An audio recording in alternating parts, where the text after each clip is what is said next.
নমস্কার বন্ধুরা, আপনারা দেখছেন সিনে ইনসাইড।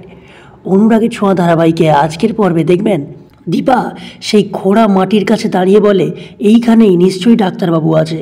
তখন অবিনাশ আর কৃষ্ণ বিশ্বাস করে না। তারা বলে, না, এখানে উনি থাকতেই পারেন না, আমাদের অন্য জায়গায় খোঁজা উচিত। কিন্তু দীপা তো নাছোড়বান্দা। দীপা বলে, না, আমার মন বলছে ডাক্তারবাবু এখানেই আছে। তারপর দীপা, অবিনাশ, কৃষ্ণ মাটি ভালো করে খুঁড়লে সেখানে সূর্যকে দেখতে পায়। তারপর তারা অবাক হয়ে যায়। সূর্যকে তারা উদ্ধার করে গাড়িতে নিয়ে যায়। এদিকে দেখা যায় যমুনা মাসি সোনাকে নাচতে বললে সোনা আর রূপা কেউই এতে রাজি হয় না।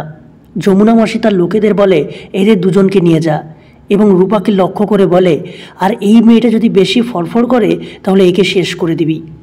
এরপর দীপা অবিনাশকে বলে, আমাকে এক্ষুনি সোনা রূপাকে বাঁচাতে যেতে হবে। অবিনাশ বলে, আপনি জানেন ওটা কত ডেঞ্জারাস জায়গা, ওটা সম্পূর্ণ ইল্লিগ্যাল, পুলিশ ওই জায়গায় সবসময় যেতে পারে না, আমাদের পরিকল্পনা করতে হবে। দীপা বলে, ওই সব করার মতো সময় এখন আমার নেই, এই বলে চলে যায়। ওদিকে বাইরে থেকে একজন লোক এসে সোনার সাথে অসভ্যতামি করলে রূপা গরম খুন্তি দিয়ে তাকে মারে, আর সেখানে থাকা সবার মুখে লঙ্কার গুঁড়ো ছিটিয়ে দিয়ে পালিয়ে যায়। কিন্তু কিছু দূর যেতে না যেতেই যমুনা মাসি আর তার লোকজন তাদেরকে ধরে ফেলে। সেই সময় দীপা মা কালীর রূপ নিয়ে এসে সেখানে থাকা গুন্ডাদের মারে। রুডি পেছন থেকে সোনাকে ধরে ভয় দেখালে সূর্য এসে রুডিকেও মারে। তাহলে কী হতে চলেছে বন্ধুরা, জানতে দেখুন অনুরাগের ছোঁয়া। ভালো লাগলে আমাদের চ্যানেলটিকে সাবস্ক্রাইব করে পাশে থাকবেন। ধন্যবাদ।